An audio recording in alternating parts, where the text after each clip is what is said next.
Hello, guys. My name is Dylan Jonas. This is for my senior project. Today I'm interviewing. Ethan Bullock. Hi, Ethan. How long have you been playing video games for? At least 15 years. That's a No, really. Oh, 12 years. 12 dang, years. that's a really, really, really long time.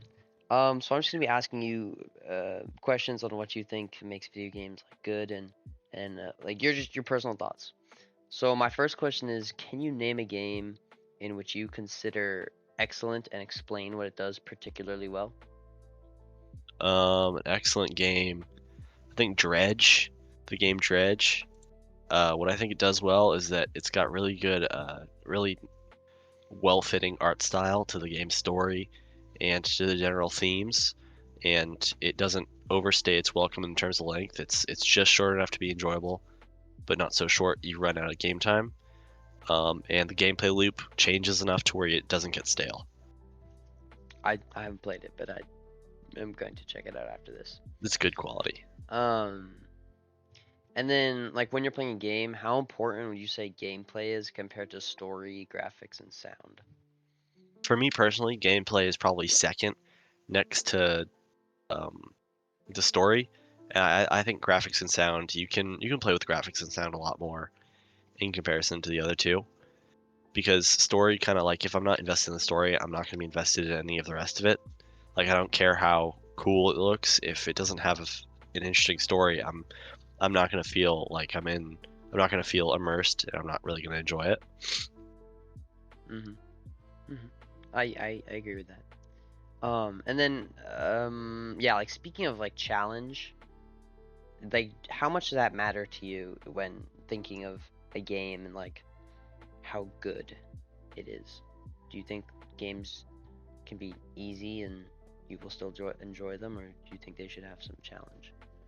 I think every game's got to have a little bit of challenge, otherwise people aren't going to enjoy it.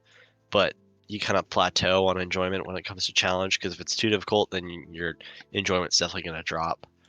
But I think the ability to change the difficulty is the most important part because like some people aren't gonna like the more difficult. People aren't gonna like the more difficult games if they're not as good at it, and the people that are better at games aren't gonna like it if the difficulty's too low. Yes, absolutely. And then when you do you prefer games that are like more competition, like multiplayer PvP games, or like story or exploration, like open world games?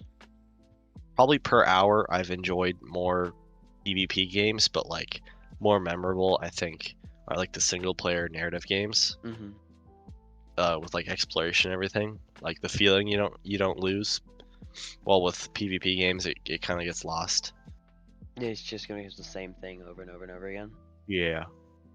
I definitely feel that.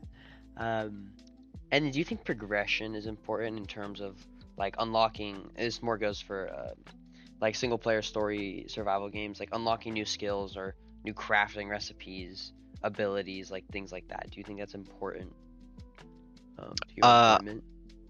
I think it's super important because without that, then the gameplay loop again, it sort of moves along the gameplay loop and makes sure that it doesn't get stuck in any one specific loop of how to play the game or how to approach a problem or a puzzle that you have to solve. I think it's super important for making sure that you don't get the same experience twice. Like you can do multiple runs of the same game with multiple different like setups, which I think is a good thing about video games. Actually, that actually leads straight into my next question. You're speaking of like multiple setups and different ways to do things and approach things. Do you prefer games that punish mistakes heavily or encourage experimentation? So, meaning by punish, like there's a linear path to do something, like oh, you have to do it, versus there's a couple different ways to do it, and the game wants you to try all of them. I like encouraging exploration, but on the other hand, what I think is more interesting is like punishing making a mistake because it provides a bigger challenge. And encouraging exploration, it's kind of open-ended. There isn't like a confirmed there isn't like a sometimes you can get lost in the exploration of being able to do too much. And I think Mm-hmm. sometimes getting railroaded by the game is important to keep you on track. Yes. And I know you mentioned this earlier that the story is very important to you and this ties into uh, how important is immersion to feeling inside of whatever game you're playing in? Like, how important is that to you? I think it's somewhat important. It's pretty important because like if I feel like I'm on the outside looking in on a story, it sometimes feels like your actions don't have as much weight to them. So like in a game where your choices matter, I'm gonna get much more immersed than in something where, I'm more observing a trail of events as opposed to affecting and being able to be in the characters and make choices for them and also face the consequences for those choices. Mm-hmm. Mm-hmm. Which also ties into my next question.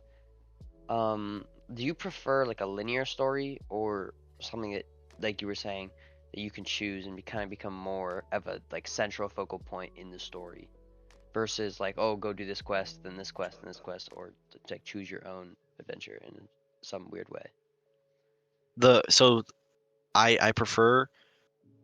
I'll just say the good part about linear stories is that usually if they're linear, they can focus more on other aspects like the graphics or the gameplay loop sometimes is better.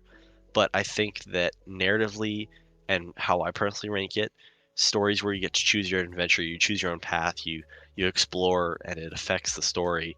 I think those are more narratively interesting to me and overall more interesting in total than railroad games as I call them because you have to follow a specific track. Mm-hmm. So I think the ability to have choice makes the game way better. Yes, 100%. All right, well that's it. Thank you so much. No problem.